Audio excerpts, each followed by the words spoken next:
guys, follow me on Instagram to never ever miss any of my crazy updates. Hi guys and welcome to another vlog. I'm riding this. This is the Ducati Scrambler and there are many updates to this motorcycle, but if you look at it from the side or from far, you don't really notice anything which is new. It kind of looks the same as the older Scrambler which has been on sale I think since 2014, but there are changes.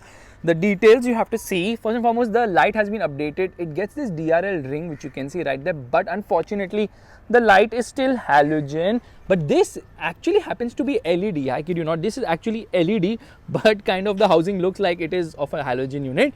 You get upside down forks. The alloy wheels have been updated. These are machine cut ones, and at the front we've got a 110/80 18-inch tire. Meanwhile, at the rear we've actually got a wider tire, of course, but a much wider tire. 180/55/17 is the size here. They've given these 3 cuts on the exhaust just to mimic the bigger 1100 Scrambler, and this is finished in sort of plastic. Okay, it's an L twin, of course. Scrambler Ducati, it says right there. But you know what, it actually looks quite nice, but you know what, the mudguard is very chintu-mintu here. That's the reason it kind of gets dirty all the time. Anyways, there's a reflector here on the forks as well.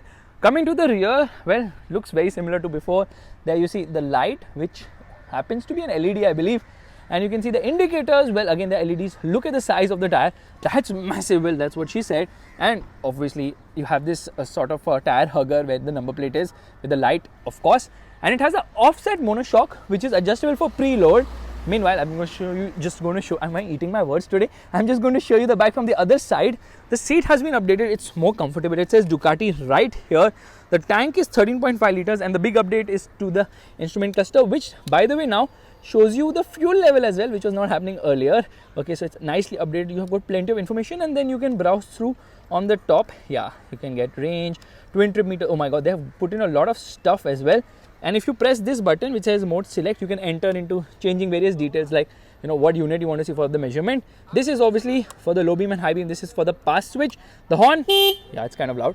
Okay, this is for the hazard light and this is to turn on the light. Yeah, when I press this button, you can see the light turns on. So I'm just going to go ahead and show that to you. Here you go. Yeah, I don't know why. Okay, actually the thing is, let me first turn off the light from here and then, okay, I can decide how I want the DRL to function. Oh, okay. So like you can change the intensity of the DRL as well, and this is obviously to turn on the motorcycle. The levers get the adjustment function on both the sides and they're kind of precise as well. Let's do one thing. Let's turn on the motorcycle, which means, yeah, there it rose to life, and let me rev.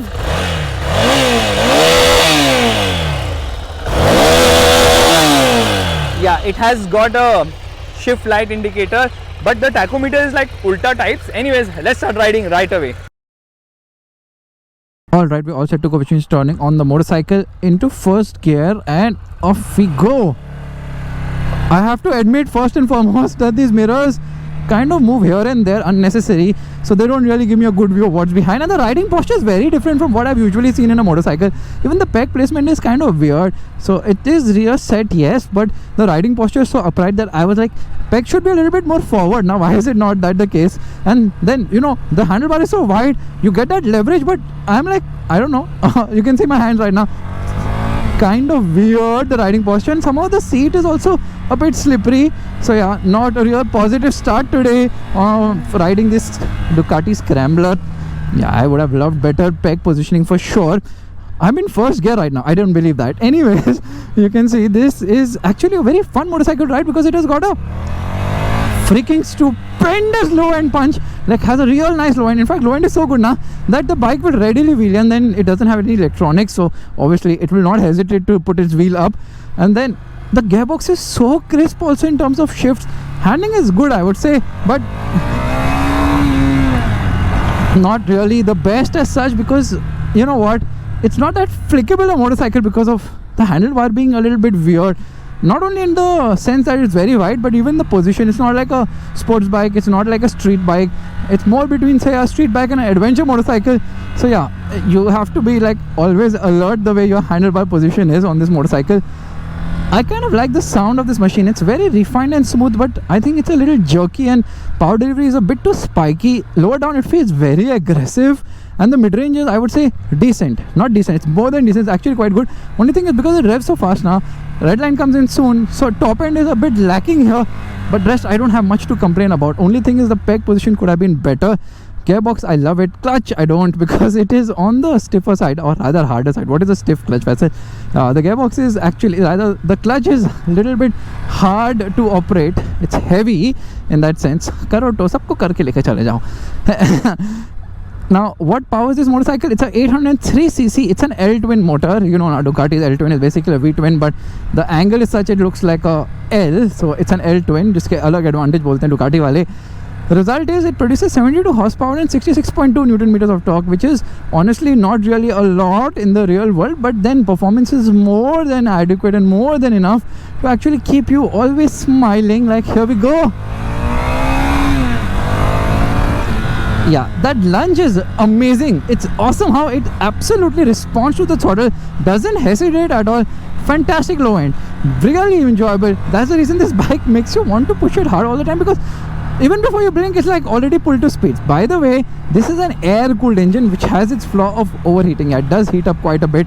It has an oil cooler though, but still nothing beats liquid cooling. But then the character of this bike is also because of the air cooling, and they wanted to maintain that as well. Flicking through traffic, not an issue at all. Flickability is nice. As long as you don't try to push it really hard around corners, you're not going to complain about the handling.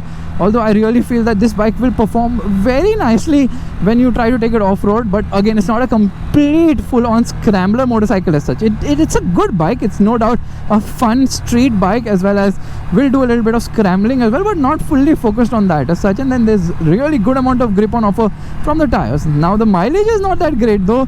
It will return somewhere between say 14-15 kilometers per liter to maybe 20 kilometers per liter. Again, all depends on your riding style. And with this motorcycle, your riding style will be a bit frantic, because that's how it is. It's such a frantic motorcycle. Ride is actually quite nice. I can feel some vibes around the tank, which means I can feel it somewhere around my vegetables. Plenty of wind blasts. They're like wind blast in hordes. You get hard on the throttle and then wind really greets you all the time. And either you can hear the character of this engine, and let's go straight away. Oh my god, it just wants to leap ahead and throw you off. See, it doesn't have much grip. That's the level of low end.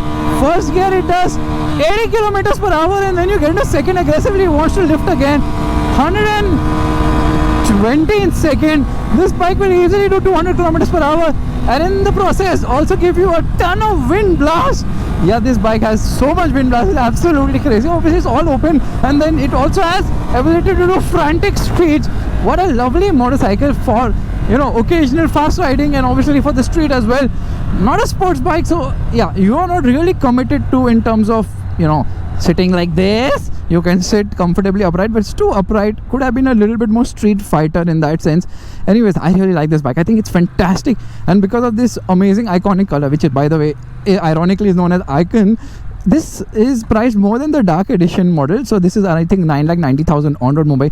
Taking a U-turn, not a problem at all. Manages it quite well. Meanwhile, the dark edition is priced at, rather the Scrambler Dark is priced at 9,30,000. All the prices are obviously on road Mumbai.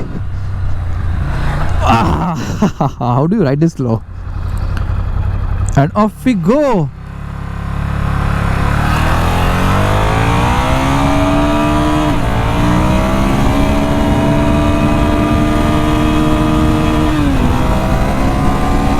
Really very frantic, really enjoyable motorcycle, has good high speed stability, but then you have a lot of wind as well, and the mirrors could be a little bit better what they're showing you around.